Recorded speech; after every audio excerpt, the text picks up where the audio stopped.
Now, Raj Kumar, he's the man who's turned changing the world into a business, and he's the one who's been explaining to the world that this is a business line of its own for 20 years. And Devex has over 1 million development specialist CVs, about 100,000 of news articles, and also all the tenders, and has with all this in its pocket in the platform of one of the major entrepreneurs in this area. And he's the author of the book titled İşimiz Dünyayı Değiştirmek, The Youth Power Business of Changing the World. And in the people who work in this area of social good and social entrepreneurs and solutions for shortcuts for good. So solutions is very important. You can also download it on your phones. I would like to point out here. So new technologies, can they accelerate everything for a social good? What is going on the path to good in the world? Now we're all going to listen to that from Raj Kumar. And I would like to invite Mr. Raj Kumar and Ms. Karen Cirillo from UNDP to the stage. Thank you.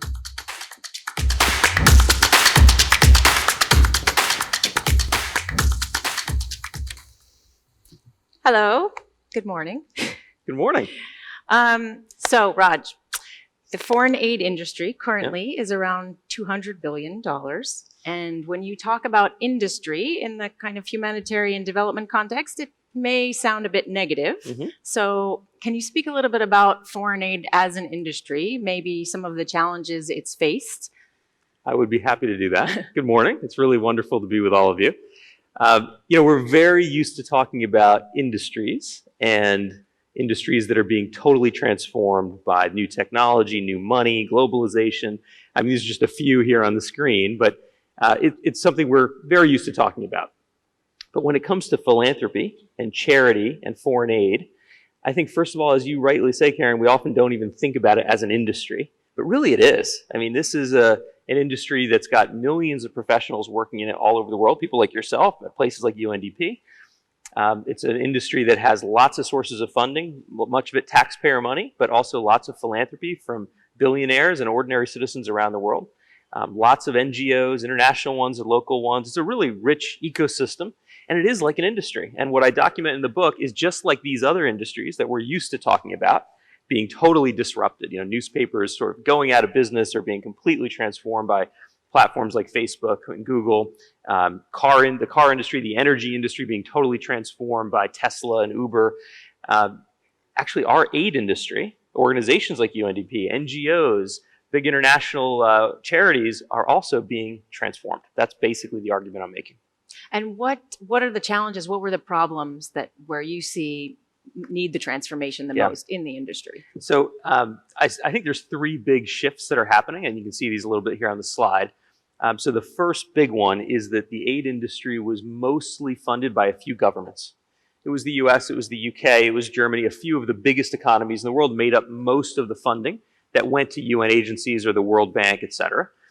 And that's kind of a monopolistic system where in economics terms, I know there's some economists in the crowd, a monopsony, which is when you have one buyer, or an oligopsony, when you have just a few buyers. And when you have just a few buyers in the industry, it creates some dysfunctions in the market. And I think that's starting to really shift as we have lots of new money coming into the space. And just one example is the billionaire money. So I'm curious if anyone here has heard of Carrie Tuna and Dustin Moskovitz. I ask this around the world in audiences like this, and I do not get anyone shaking their head yes. But this is a young couple that are donating such a significant amount that last year they gave away more money than the Rockefeller Foundation. I expect in a few years they may give away more than the Ford Foundation, and those are the two biggest foundations of the last century. And they're just one example of 2,000 plus billionaires in the world. About 10% of them have signed what's known as the Giving Pledge, where they pledge to give away at least half their wealth during their lifetime or upon their death. And there is just a flood of billionaire philanthropy coming into the space. So what used to be a pretty closed market with just a few major governments funding it has opened up. And it's not just billionaires, it's also ordinary people donating through their cell phone. It's middle income countries and rising economies like Turkey that are becoming bigger players in the space. It's all kinds of investors, impact investors, and corporations getting more engaged. So that's a big shift. And a couple other ones I can quickly go through.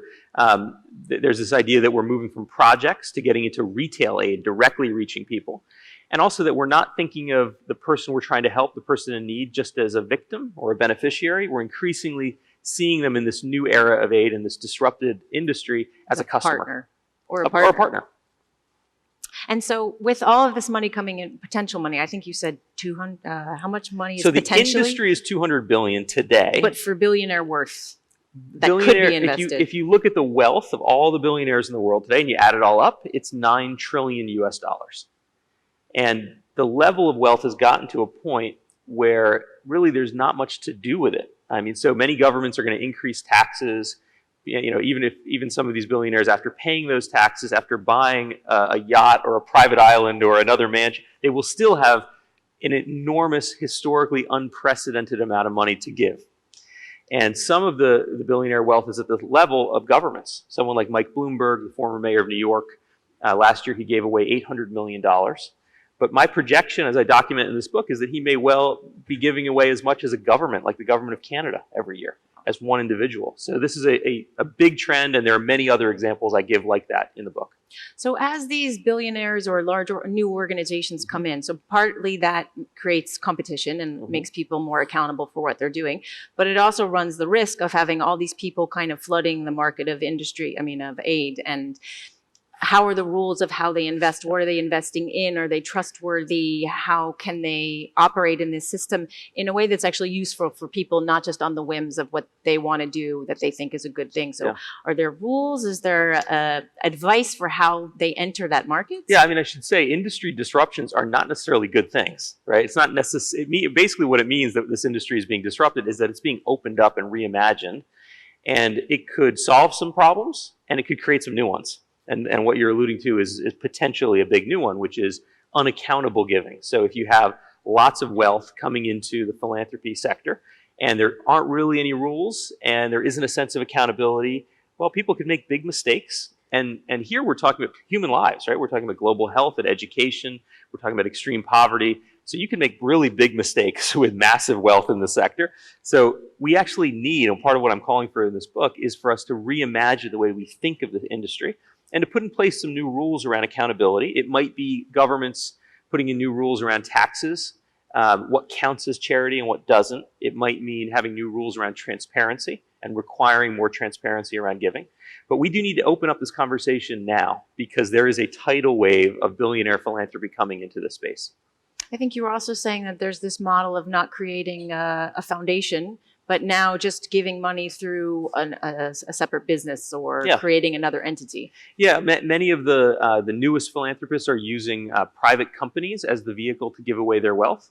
And again, they might be doing this with really good intentions. It might be going to good projects, but it's hard to know because the rules, at least in the United States, are in a private company, you don't have to reveal what you're spending the money on. So there's a real lack of transparency. And that is, I think and hope, one of the reforms that we will see coming. And it's something I detail a bit in this book. So the people that are getting into the aid sector, are they driven by good intentions? Are they driven by morals? Is there a business sense for them? Or is that conversation really around corporations that are getting into the I think they're just like everyone else, driven by a number of things. But the news that just came out today is that 2 of the strains of polio virus have been eliminated. I think we're down to 1 strain.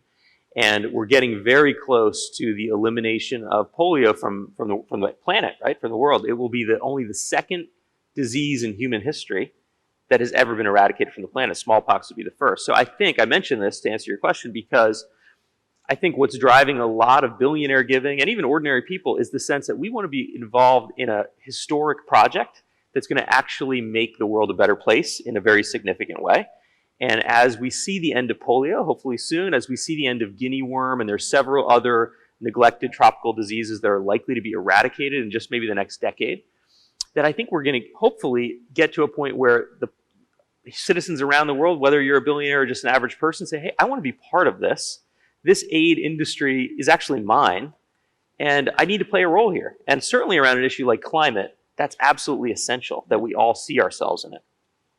So with companies, for instance, Mhm. in the past, the way that they have kind of entered the development sector has been through corporate social responsibility projects. But now I think there's a bit of a shift where some companies are moving more Mhm. into impact in terms of their business model, their supply chains, things like that. So how do you see that shift? Because I think we can all do our parts as individuals, but really the big change is going to happen when governments and corporations adopt changes in the way they do business. So how are they seeing it as a good business model to like have impact? Yeah, corporate social responsibility can be a really good thing, but it was kind of phase one. It was companies saying, okay, we have a business over here, but on the side, we'll do something good. We'll write some small checks, do some philanthropy, maybe do some campaigns. But actually, what's changing is companies are increasingly saying, actually, the core business has to have a social element to it. And I think, and I argue in the book, that that's really the future of capitalism, that we can't have a system where companies are polluting on the one hand and then doing some nice small things on the side, if that means that we're going to have a changing climate that destroys all of us, right? So we need to get aligned in a different way. And I think businesses are increasingly getting there, and they're doing it in part because their employees are demanding it. I know there's a lot of young people here. And really, companies increasingly see young people who are joining their business as their most important asset. They don't see it as a relationship where they have the jobs and you're chasing after them. Actually, they see it as they're chasing after the best talent in the world, and they know the best talent in the world can go elsewhere. So there have been major walkouts at huge corporations around the world over social issues, and that's pushing companies to say, we better align our business to our values. And investors are doing the same thing. They're increasingly saying, I don't want to invest in industries I don't believe in. I don't want to invest in companies that aren't good corporate citizens. So I think there's a real historic alignment of big business that's beginning. It's just beginning. We're not very far along here. But the potential is there to really address major global challenges like the Sustainable Development Goals by getting business engaged. So can you give an example of maybe a company, a corporation that has introduced some of these impact things into their business model? I mean, Unilever is brought up all the time on stages like this as a good example. And it's a good one because they basically said, look, we're taking from suppliers all over the world the products that we then go and sell in many other countries, including many rich countries. So they're actually sourcing from people who are living in some of the most extremely poor places in the world, like tea farmers, for example. And they realize, you know what? Everything is connected here. If we're not paying attention to the livelihood of those tea farmers, we may not get good quality tea. And maybe these tea farms won't be sustainable. They won't have the proper water to sustain the supply chain for the long term. Maybe their kids will end up working on the tea plantation. If our customers find out about that, they won't want to buy this tea. So they realize it's all connected, and they've really shifted their model to say, we're going to be an integrated business that's achieving social goals and financial goals side by side. And now, as the largest player in the world in the production of tea, their tea supply is entirely sustainable. And that pushes the whole industry to say, we better do this too to catch up. So there are many other examples like that. But this is the direction I think that we're beginning to really move in as a global corporate world. So you speak that currently the aid industry is modeled around having people say, I know what the problem is, and I know what the solution is. Now let's put money into it. But you say that's shifting into more of a model of let's find out what the problem is, who the people are that are most affected. So maybe you could talk about that. Happy to. And I think there's a slide here. Yeah. So anybody here heard of this organization? It's called Hello Tractor. Any hands around Hello Tractor? Maybe not. Most people have not heard of it. In countries like Turkey, in the United States where I live, tractors are very common. They're relatively inexpensive. People even own them for their own garden, right? And the tractor was invented in 1892, so it's not a new technology. But in many countries, tractors are still too expensive for farmers to own. And actually, it takes 40 days of really hard labor to prepare your field to plant. If you have a tractor, it takes just 8 hours. So it's really transformative for farmers. And here's an example where there's lots of money going into agricultural development, and there has been for years. But a young social entrepreneur, like a lot of you, graduated with a degree in business and said, how can I help solve this problem? And actually thought about the farmer as a partner or a customer and looked at it from their perspective and realized we could take the same technology used for Uber and for car sharing and use it on tractors. And so now you can share a tractor with your cell phone. It makes it cheap and inexpensive for farmers to use a tractor on their field, even if they don't own one. And it's incredible because it's actually now at this point that 75% of new tractors in Nigeria are using Hello Tractor technology, the country they started in, and they've now expanded to 5 other countries in sub-Saharan Africa. And it's just a great example of thinking in a very different way, not thinking from a project standpoint, which is how the aid industry was normally organized, but instead saying, well, let's actually talk to the customer. Let's be like a retail business here and figure out what does the customer want or need, and then to take that further. And I've got another great example, which is I'm curious if people here know what the #1 killer of young people, of children in sub-Saharan Africa is. It's actually car accidents. That's the main way that children, adolescents especially, but it's the second highest killer even of young kids in sub-Saharan Africa die. And you might think, well, the solution to that, it's a big problem. Let's invest in roads. Maybe let's make cars safer. We can invest in police and law enforcement. Those are all good ideas. But a couple of researchers said, what if we go talk to the people affected? And they figured out that the people who are affected, most of these car accidents are happening in minibuses called matatus in East Africa. And that usually you're sitting in the backseat of that minibus and the driver is driving like crazy. And you feel like, well, there's nothing I can do. I just have to sit here and hope we don't get into an accident. And they said, well, what if we just did a campaign and we put stickers up and we say to people, if you're sitting in the car or the matatu in that situation, speak up and say something to the driver. So they tried it out. They put these stickers up. The name is Zusha, which in Kiswahili means speak up or protest. And they saw in their trial that there was a 60% reduction in insurance claims from accidents just by putting up stickers, something as simple as that. And cheap. And really cheap. The return on investment is huge. So they expanded it around Kenya. Now it's in Uganda. It's in Tanzania. It's going all over the continent. So it's a great example. And it's not a silver bullet. It won't solve everything. But it's a great example of starting with asking your customer, asking the people affected, what would really change life for you and what's realistic and iterative that we can do in a small way and take the next step and the next step and make some real progress. There are lots and lots of examples like this that I detail in my book. Yeah.